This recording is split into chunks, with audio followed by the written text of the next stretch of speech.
Today we're going to be talking to you about remote wireless pen testing, just in a nutshell, and a little bit about what we do. I'm Eric. I'm Matt. And yeah, we hate PowerPoint. We don't make slides, so pretty much it's just going to be a bunch of pictures. The timestamp on this is about 4 minutes ago. It's real. It's real. Not We tried. So a quick tidbit about us. I work for CypherCon, so does Matt. We like to do wireless pen testing and all other sorts of pen testing. We got our start at Barracuda way long ago. We started competing in the DEF CON Wireless Capture the Flag and won it 3 years in a row, and then they told us that we can't play the reindeer games anymore. And so we're banned from playing the Wireless Capture the Flag at DEF CON, so we decided that we're going to start our own here. And so if you guys come over to 201A, we're going to be running the Wireless Capture the Flag all night. And yeah, it'll be really fun. I don't know, what else? That's it. That's everything. What about you, Matt? What about you? I'm 6'2", 170 pounds. Happily married. I have kids. I like my house. The French horn is my favorite instrument. Yeah. Next. All right, you go first. So we work with SecureWorks adversary group. We're NetPen, which is kind of vague. Basically, we attack people's computers. We're pen testers. We break into things. We have a bunch of people smarter than Eric and I on our team, which we... Hello. I can talk really loud until this microphone starts working again. We break into people's stuff. When we started, we were doing wireless engagements. We weren't doing them in a way where we were breaking into people's stuff. They were more assessments than pen tests.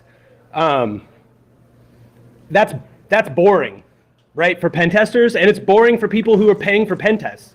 So we wanted to change that up. I think that is a good segue into our next slide. Yeah, yes, slide.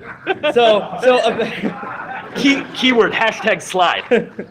So how we got started on this, like I said, we did the DEF CON Wireless Capture the Flag, and we realized, you know what, when you're chasing down a fox, or you're trying to break an access point, or be in any way, shape, or form covert, it doesn't really work if you have a laptop with a bunch of different antennas hanging off of it, and people are looking by you and taking pictures of you at DEF CON, and you stand out a lot, and so if somebody's trying to have a little bit of OPSEC and stay away from you, you stick out like a sore thumb. And so because of that, we built our initial piece of this platform off of a Raspberry Pi. Hella cheap, because we were not, it was our personal funding, right? So it wasn't a lot of money, maybe $60 of stuff off of Amazon. That's a LiPo battery, like $10 on Amazon. Wireless adapter is $14. The Raspberry Pi was maybe $30. They're even cheaper now. So that's how we started. And basically this was used because we could stick that in our pocket and then run everything off of a terminal client on our phone. And so we were really covert. Everything was nice and quiet. It was super cheap, well within my budget. And so then instead of having a laptop in front of us. Sorry. Okay. Nope. So the difference matters there. If you're walking around with a laptop doing a wireless assessment, you're ridiculously obvious. People don't walk around typing on a laptop, right? If you have a Pi in your backpack with a bunch of antennas relatively concealed, and all you need is an SSH client on your phone, you look like every other sheep walking around on their phone. Like you blend, right? It matters. If you're a pen tester, it matters. Anything you can do to blend in with the people around you helps you. So the Pi is not the best platform. It's a good platform, but the phone versus a laptop is a game changer for your ability to blend into the people. On to the next slide. Slide. What was that? How about a tablet? Yeah, so the problem with the tablet is that the hardware, there's typically weird drivers in there, the operating system, what kind of processor is it on.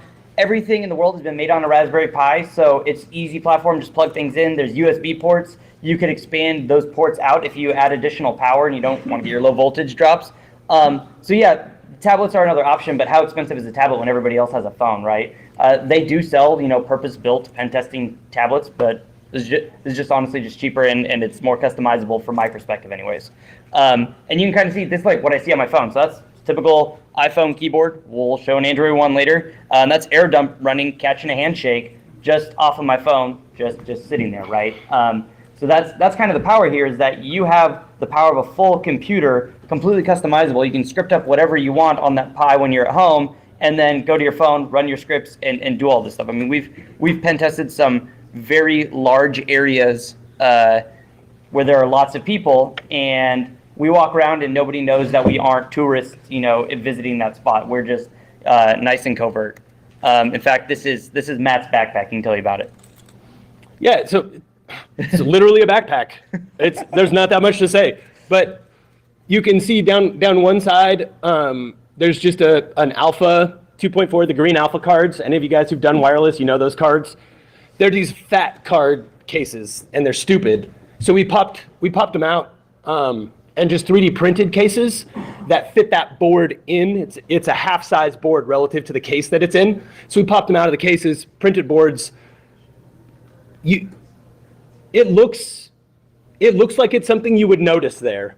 I can tell you I walk around with a 9 dB alpha antenna, which is about 14 inches long, on my backpack all the time, through TSA, through an airport. airports. Literally no one has ever asked me about it. So as sort of obvious as that seems, it isn't, especially when you consider the alternative of walking around with a laptop, typing, like looking up at the ceiling for APs, right? And the other part too is that it's really easy to see that one because there are two little brass connectors right there, but you probably also didn't see the black one right behind it either, one of the pandas sitting right there. So It's one of those things, those are all hanging off of it. And unless you're really looking, there's two nicks on there. Yeah, you can't even see that, and that's on the outside. That's not even on the inside. If you really wanted to be extremely covert, you just put it all in the backpack, nobody knows. You just kind of go from there. This is what it looks like on the inside of it. So you can see that that's basically just 2 Raspberry Pis. If you need more, if you need to capture more channels, more bandwidth, just keep plugging in more. They run off of 10K milliamp hour batteries. Off the shelf. Yeah, all off the shelf stuff. You buy it off Amazon, and it's like $20. And those 10K milliamp hour batteries can run it for probably about 20 hours. That's doing caps on multiple cards the entire time. So it's the backpack is more expensive than the hardware. That's 100% true. They're proud. They're so proud of those bags with the loops. Oh. How do you feel about this? All right, so we're going to talk a little bit about the benefits of wireless attacks, and this is one of the things that I like to just kind of talk to clients about is, hey, you could buy a fancy schmancy red team, and it will cost a lot of money, and we will definitely break into your company.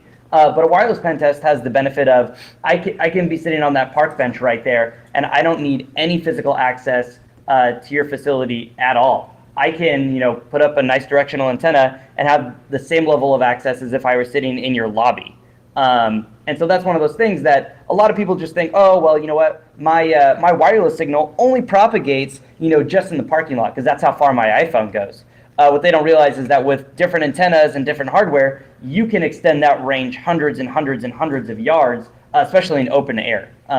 And so you can do a pen test without ever, creating a fingerprint, ever getting on camera, or even being in the same really vicinity of it. And what we're going to talk about is some of the hardware that we can do that with, that we could be thousands of miles away and still perform the same wireless pen test, and arguably give a much better product, I think, to the client.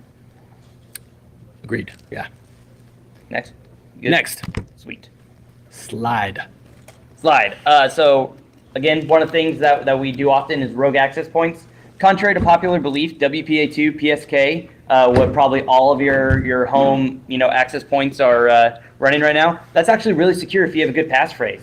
Oftentimes we'll catch a handshake for a client, and if it's of any reasonable size, we're probably not going to crack it. And we have multiple dedicated purpose-built devices that basically have 8 1080 Ti Titans that can crack hashes at billions and billions of hashes a second. Or again, how do you say that better? We don't crack very much WPA2 PSK. What he said. It's not a fast hash to crack. If you have a hard 12, 15 characters, pseudo-random like even if they're dictionary words and you substitute appropriately, those are way harder. You're more secure with that than you are with WPA Enterprise, unless you check every single box getting WPA Enterprise right, and your users aren't local admins and can't install certs. PSK is harder. Period. And that's where rogue access points come in, because what I do is I stand up a rogue access point. That's the same name as your Wi-Fi router. It's an open network. I nuke your Wi-Fi so that you can't connect to it. I just de-off all of your devices from it. You say, whoa, there's a problem with my Wi-Fi. I don't know what's going on. You look on your iPhone and you say, oh, I'm not connected to Wi-Fi. I'm going to connect to the one that has the strongest signal. Guess who has the strongest signal? We do. So you connect to us, and this is a screen of a bunch of people connecting to us, and we serve them up a captive portal, which looks surprisingly like what their prompt is to put in their wireless password. So some of this is like pen tester stuff that we probably take for granted.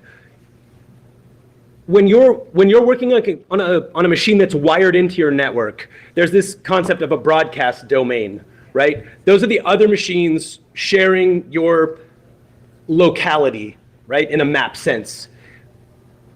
You're limited in your exposure there, right? Your servers are going to be in a different broadcast domain than your desktops. Wireless is not like that. Everything is your broadcast. The air is your broadcast domain in wireless. So just some context to back this up. Like, these attacks can be perpetrated against anybody using the wireless access points that you connect to. There is no isolation in a broadcast domain. Everybody is just yelling as loud as they can. And we have tools so we can yell, pun intended, because I'm yelling. We can yell really loud, right? I have 2 amp wireless amplifiers. That would put my wireless signal on the top of everyone in this room, probably everyone on this block's list of access points. So broadcast, it matters, and that's tangential to what Eric is talking about, but it matters. It fills gaps. It matters because basically what it means is you're going to connect to us, you're going to submit your password to us. Since we're running the web server and this is all our stuff, when it comes to us, it's in clear text. You typed in your password, you just gave it to us in clear text. I don't need to crack anything. I don't need any fancy, rig that has all these graphics cards in it. You just gave it to me in clear text. You just typed it. Yeah, you just typed it to me and gave it to me without knowing it. And so then what the script basically does is it shuts down and says, I got a working password, so I'm gonna stop doing everything. And you think, sweet, well, I just reconnected to Wi-Fi and now everything works. That is awesome, but really everything works and now I'm on your network. And that's the differentiator there, and that's really how you break PSK, or what your typical home Wi-Fi is when you accidentally give it up to somebody. Cryptographically speaking, it's secure. And so this is an example. If you were to try to do the same thing on like a Windows 10 computer, you try to connect to the internet and you're like, man, I can't connect. What's going on? You hit connect. Really, this isn't the no internet connection page that's served up by Windows. This is my website that we run on the Raspberry Pi. And that's you trying to connect. You enter your password, and when you hit next, you're actually just submitting that to my web server. And now, so we're going to talk about, so that's wireless pen testing, right? We're going to talk about how we do it remotely and why we did it remotely. And so that's why we really did it for this one. Or like, this is my daughter. She just turned a year old. Wireless pen testing traditionally required that I needed to go on site. I don't like going on site. I have a baby home. I have a wife at home. I want to stay and hang out with them. When Matt said he likes his house, I like my house a lot too, and I want to stay there. That's why we developed this box, which is basically an ammo can with a bunch of stuff. Not basically. It's an ammo can. It's an ammo can with electronics inside, with Raspberry Pis inside. It's that little portable thing that we had, but basically just jammed into there. Not basically. It is jammed into there. And we did it just so that we can hang out and be at home. And this is our version 1. And I made it. It worked, but it's ugly, as you're about to see on the inside. Yeah, so I mean, basically what you don't see is that on that top right image, I just packed that full of packing foam. Like, that's all it was. It was not like There was no like good heat sinks in there. There was no airflow. That was just packed tight full of foam and probably a fire hazard, but nothing happened, so we're good. And then Matt was nice enough to add on the bottom left one the nice little Shelly adversary group sticker to our Ethernet jack, which gives us a little bit more capability. So Eric and I work together on a lot of stuff. Eric is an optimist, which is really good because I am cynical. His optimism allows him to take on projects that I know are a stupid waste of time. And then he shows up at my house and is like, look, it works sometimes. And I'm like, oh God, you're the worst. Like, okay. So he brings this box over to me and it's literally some crap and some foam and some crap and some foam. And he's like, it works. And he demonstrates that it works. And I throw it off my patio on the second floor, and it breaks open, and everything dumps out on my driveway. And he was like, what are you doing? And I was like, we have to ship it somewhere, right? Because we're not pen testing my house. So we took his thing that worked, that he proved was worth some time, and did a whole bunch of 3D nonsense printing, like woohoo, like cool maker stuff, and like got it into a format that we could ship out to clients, and it would arrive mostly working. We put 2 of everything in, because I come from a world of running backups, right, where 2 is 1 and 1 is none. So we put 2 of everything in the box, and we shipped it, and we have yet to have an instance where the box would arrive in such a dilapidated state that we could not test. Frequently, it's a little hodgepodge. Some things made it. So we kept sort of iterating on the box, and we have a nicer version now. We would like to have brought one, but they're so booked through our wireless practice that we don't have any to spare. I built 2 the day before we flew here to ship. We literally couldn't take one out of circulation. That's how in demand they are. You want to pop forward? Yeah, so a little bit about what's in it. This is like definitely not the limited slide deck, but these are the main tools that we go to. We use Aircrack. If you're not familiar with that, that's like the main suite of tools that allows you. Oh, are these live now? Whoa, they're live. So Aircrack is the main tool that we pretty much use to catch handshakes to see what's going on in the airspace. It takes some it takes some stuff off Amazon that you can use, like wireless cards, to be able to scan the airspace and see what's there. We use EPAMR. That's what we use pretty much all the time to break into WPA2 Enterprise.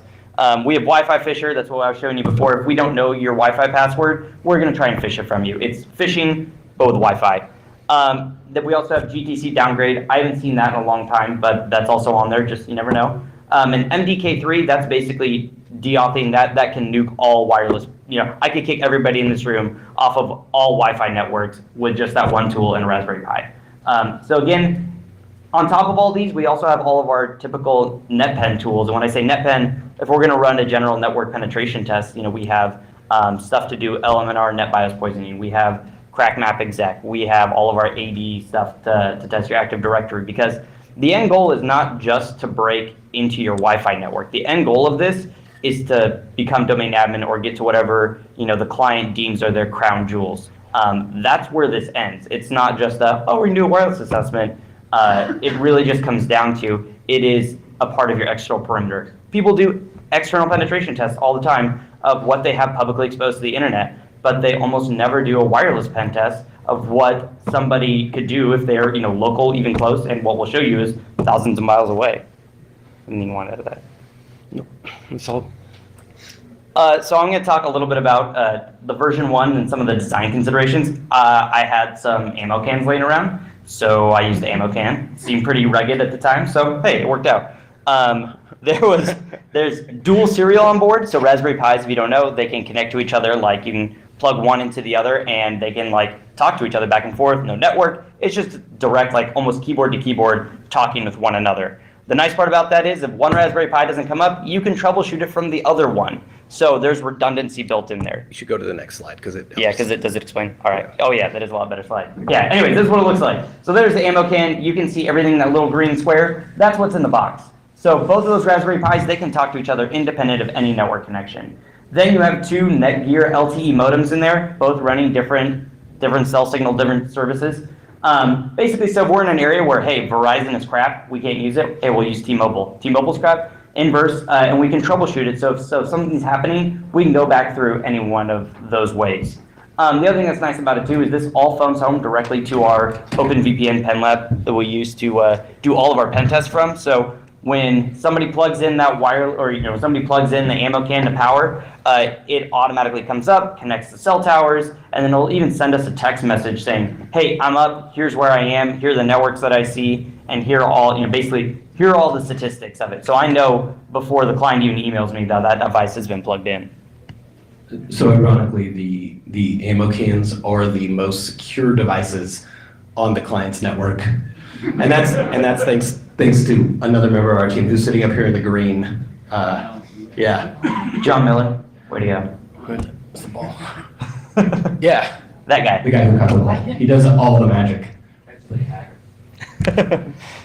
Anyway, so that was version 1. That's basically how it's designed, and the base bits of it are a little bit the same, but then Matt made everything really nice for me. Oh, doesn't that make your OCD just feel amazing? Let's just have a moment of silence and we consider the ammo can foam debacle that arrived at my house. It's like, oh, it kind of works. And then we look at that. You can shake it and it doesn't make a sound. You can shake it hard. I throw them off my patio to test them before we ship them. I need a minute. That's okay. We're just going to show another picture of it. They're really good. Yeah, next. Yeah. Oh. Right?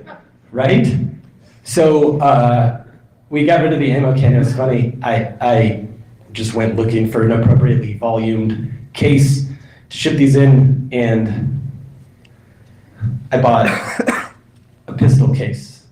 It was not my intention.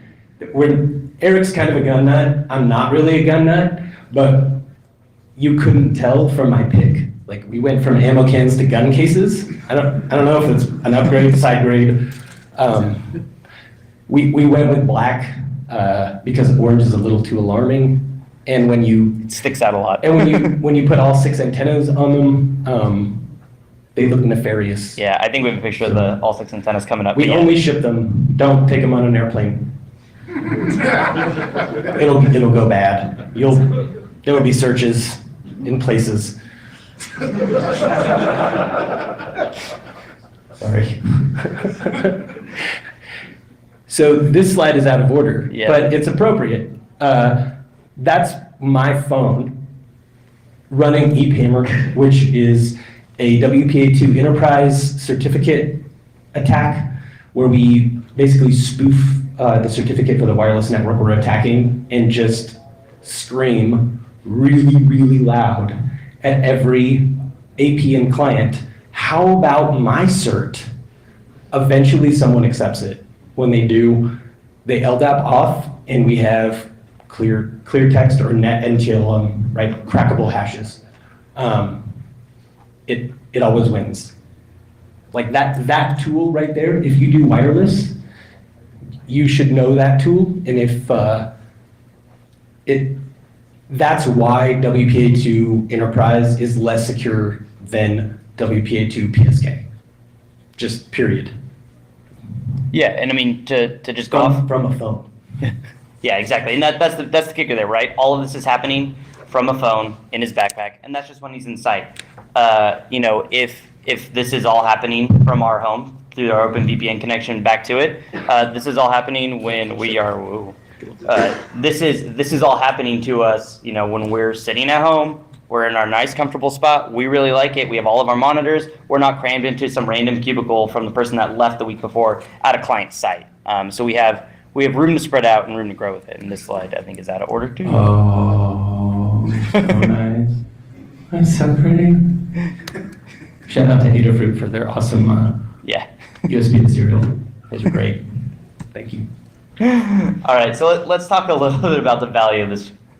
A lot of times people really want to see somebody on site. They want to see a pen tester doing pen testing things with, antennas and all their doodads and gizmos, and they really like that image and like what they're getting.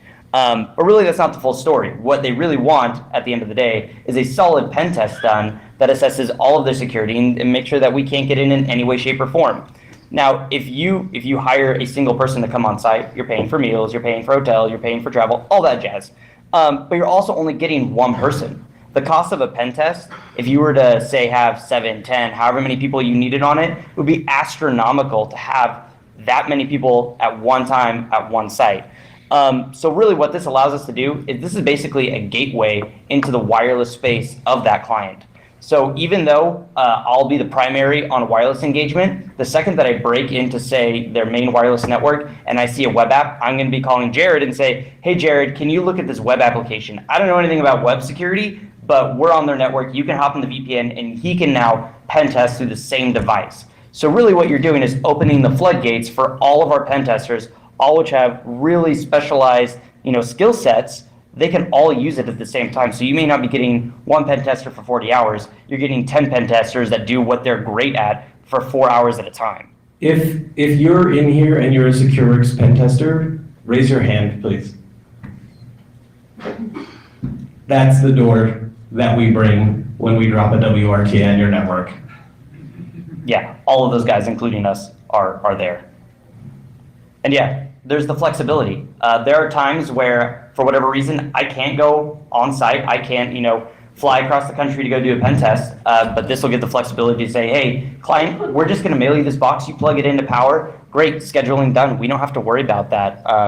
It allows for all of our basically people who even want to learn. So all of our pen testers that are like, hey, we want to get in the wireless. In the wireless standings, how do they do that? Hey, you can just shadow along with somebody. They don't need to come out on site to learn to basically learn the ropes, right? Right, and the upside of that is ridiculous, right? We have 70 or 80 of the biggest nightmares that you've ever met on our team. And we're basically affording all of them the opportunity to extend their ICS, SCADA, web app, whatever horrible things they know a lot about, into wireless. And then you wind up with a bunch of people who are real multi-threat folks, and they don't even have to be at your place to perform your wireless assessment. Like, their knowledge is just parallel to whoever the wireless pen tester is that's working your project. It's a ridiculous model. You get, if you want a pen test and you want to see really what can happen with your wireless, it's the only way. One guy on your site, it doesn't matter how much one person can know, right? It's still just one person. They're not some interdisciplinary. You can't have the same person who has 10 years of developer experience, SCADA, ICS. That one person doesn't bring all of that to you, right? And that was always the trap of wireless pen testing before somebody figured out a way to leverage the group, the hive mind sort of approach to pen testing. It's like, oh, cool, we got into wireless. What's next? And now, regardless of what the answer to that question is, we bring the whole suite of tools, like the full force to bear, like whatever over-the-top movie promo voice guy you can imagine. It was a time, and like we have all of those people, and we put them on your network through your wireless. And we've seen it just in the past year of, hey, before wireless pen test, oh, we caught a hash, couldn't crack the hash, bummer. Like, yep, stamp of approval, they're good to go. In this past year, past that, and having all the people that we have, there is rarely, in fact, I can only think of 1-2 times where we haven't basically compromised the entire domain from the wireless. And that's really just out of, we have a lot of really good people, and this platform allows us to use all of them. That's out of probably 50 assessments. So 2 out of 50 we didn't get in. And these aren't small companies. Yeah. They're not at all. This is not your dentist. And I think this is like the appropriate portion of this where we go into kind of some story time about. This is the real talk. The slides were just so that CypherCon let us come back next year.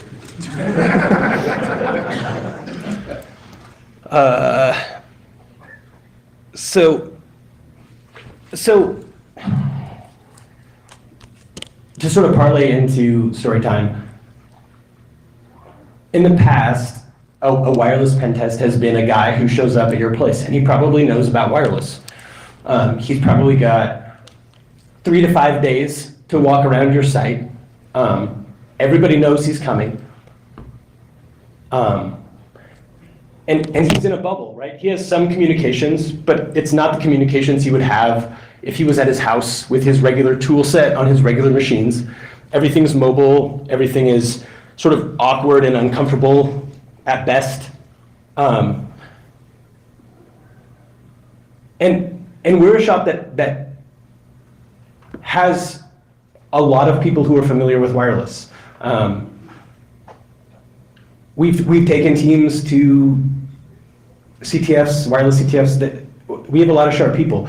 You put one person out on their own, on site, sort of out of their element, and you compound the pen test problem, which is representing what a resource threat has over a year into what a pen tester with limited access has in a week, right? If you're a pen tester, you're familiar with that problem of trying to represent what a nation state might be able to do over the course of several years, where they can find a foothold and sit and watch, versus what a person can do in a week. And there's no way to overcome that, right? There just isn't. I can't sit there and watch all your traffic for a year to figure out your network. Even if I can call you and you can tell me things that you think will help, it's not the same. And really the box that we built that allows us to do things remotely, the remote part is cool, and that's where like you get to drop acronyms and LTE and WPA and all this stuff that sounds neat. But the real game-changing part of that is that we can leverage that to bring a real pen test. Like when we saw all those SecureWorks folks in here throw their hands up, you get 20 guys, whoever the best person is for whatever we're attacking, that's the person we pull in to attack you. So you really do. That's the best way to close the gap between what you can do in a week and what a nation state could do. It's all about scale, right? And that's really, like, we can save people money, we get flexibility, we get to stay home. The real value is you get the full force of what 80 hackers who do this as a job can deliver through your wireless network. And past that, I mean, you saw everything that was in there. It's all stuff we bought off Amazon. Like, this is one of those things that you guys just sitting there right now could order all of this stuff and have your own platform up. All the tools we use are all open source. Git clone all of them and install them, and they're there, and then you can learn it too. I mean, that's the other part of this, is that this is something we built because we were hackers that, saw a better way. But this is also to say that you guys can do basically the same thing. It's a real story time. I like real story time. Real story time. Okay, so you want to go first or you want me to go first? Well, I get two really good ones. All right, you go your first one. Okay, so we had a client who had, 1,000 sites in the US. Probably more than that. We picked 6 to test over 2 weeks.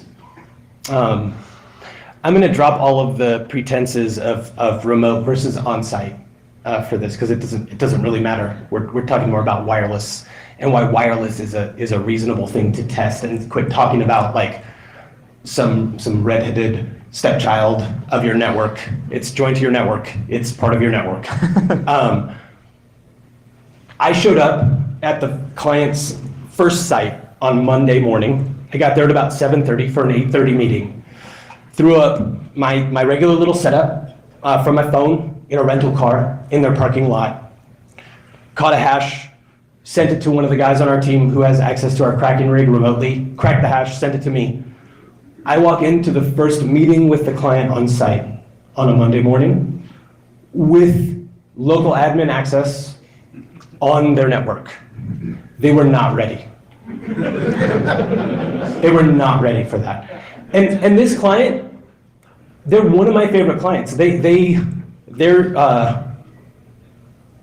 lead security officer came from TAO, right? So NSA level ops, blue team guy. He knew what he was doing. He knew his exposure, and he was not ready for that. Like he really didn't. I went in, shook hands. Hey, POC 1, POC 2, nice to meet you guys. I'm almost domain admin on your wireless network pen test from your parking lot in 20 minutes. Like, it's a mic drop.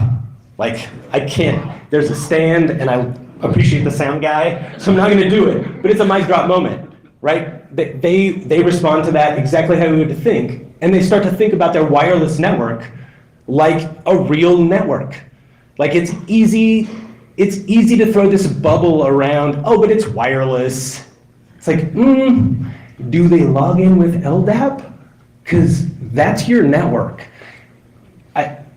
That model of wireless is a thing that we think about after we've tested the real networks is dumb. Like, it's been dumb for a long time. We can prove that it's dumb now. So real wireless it's a thing. Your users use it, your LDAP uses it.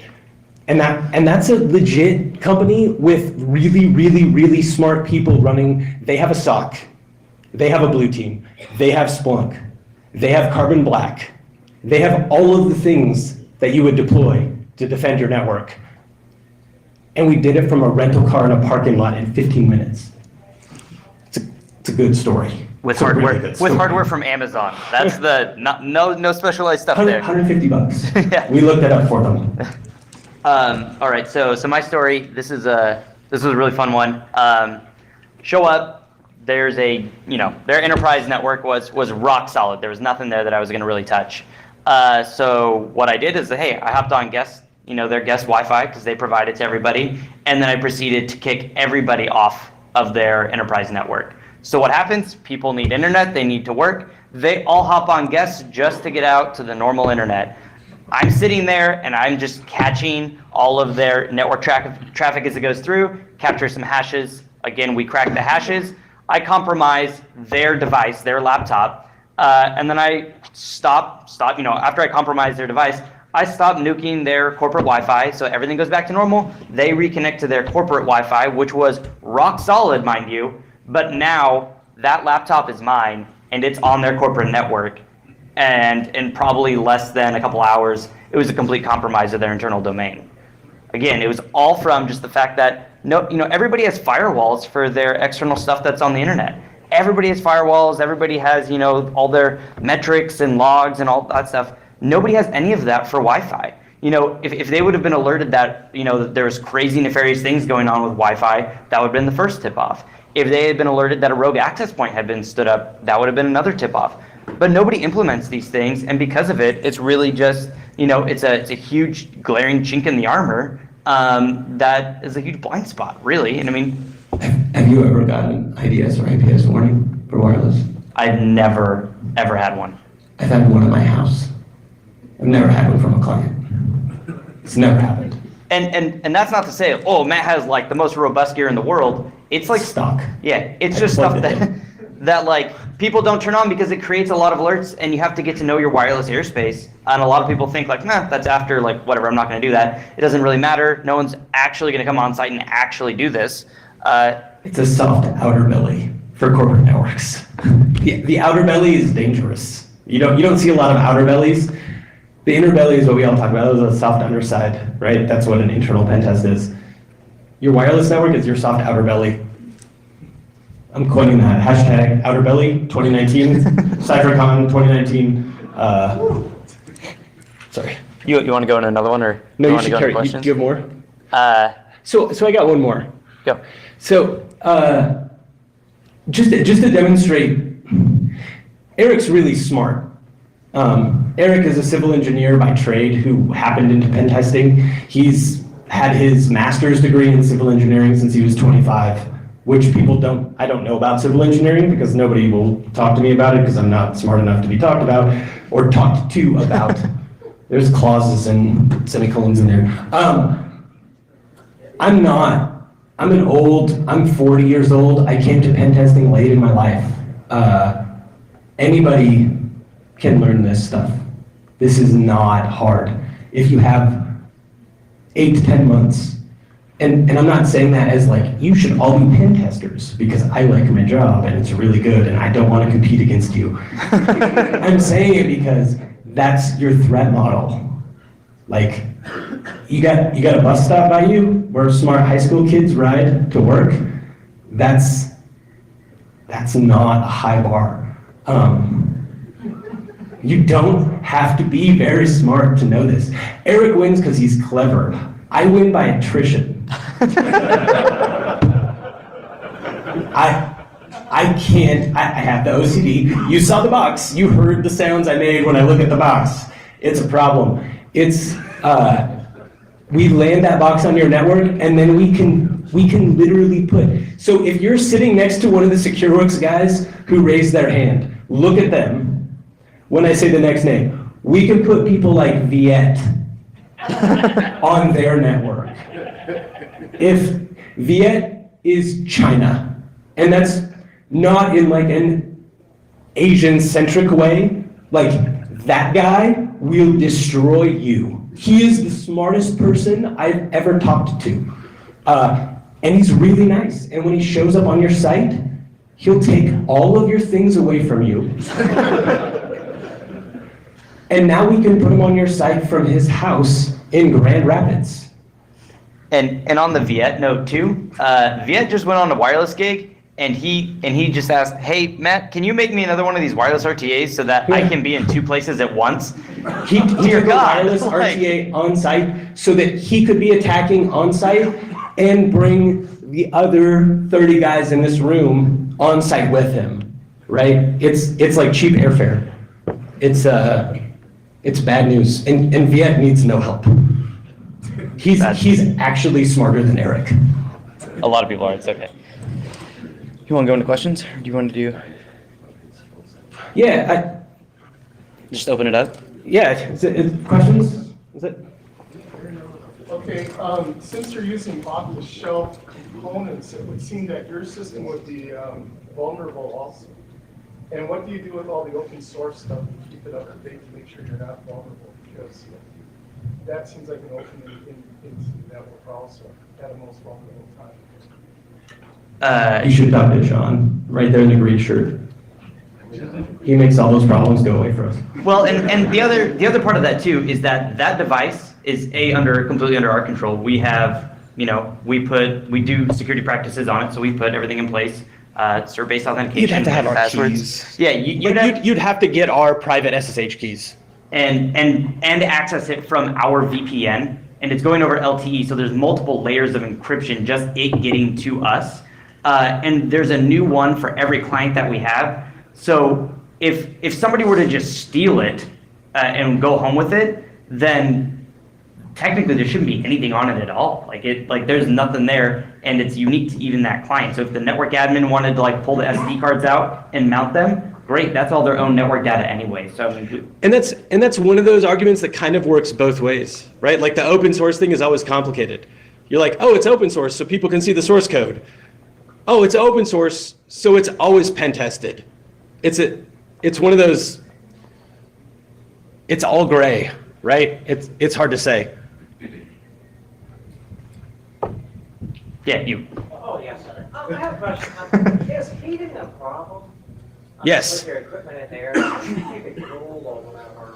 Yeah, so initially we were printing these in PLA. We use a 3D printer for all of the fabrication. PLA has a melting point at about 160 Celsius, which is hotter than the maximum operating temperature of a pie, but close enough that we were getting warp. So we wound up changing the materials that we were using, first to ABS, which is like Lego plastic, the same material they use to print Lego bricks. Still a little soft, and we had some warping issues, so we went to PET, PET Plus, which is like a water bottle plastic. Yeah, thank you. Right there. You know what the acronyms mean. That's huge. I have no idea. I just press buttons. But it has a melting temperature, printing temperature of about 220 degrees Celsius. And Eric rightly was initially concerned about fire. We proved that we could not burn a box down because the pies would completely stop functioning way below the point where the materials would catch on fire. That's a real test that we did. I bought some cool stuff to do that test. Thank you, SecureWorks. Yeah. When you talk about the amplifiers you had and the amount of output you were doing, like, Yeah. what was that again? We have, they're 2 watt. They even sell 4-watt injectors on Amazon. Power inject don't. Yeah. That's a fire. If you turn that on, it's gonna get hot. It's gonna draw a lot of power, and people might knock on your door. The 2 watts will nuke everything. Is there like a legality issue with that? Yes. Yeah, absolutely. 100%. You sign something on that when you do it? No comment. I want to get it on recording here. We can talk after the talk. Win back. Version 2, how much to build it? That is a great question. Gosh, Yeah, we're just like doing the mental math. $500 and 30 years. You know the plumber joke? Just say the plumber joke. The plumber, so plumber shows up at your house. He's like, oh, I got a leak. Cool, let's see. He looks at it. He does some stuff. You don't understand what he's doing. It seems like magic. He has your leak fixed in 20 minutes, and he walks out, and he gives you a bill for $300. You're like, $300 for 20 minutes? And he says, 20 minutes and 46 years. So I totally get your question, and I would be happy to talk to you outside of the amplified talk that we're having here. It's affordable, but it's work. So, Have a follow-up?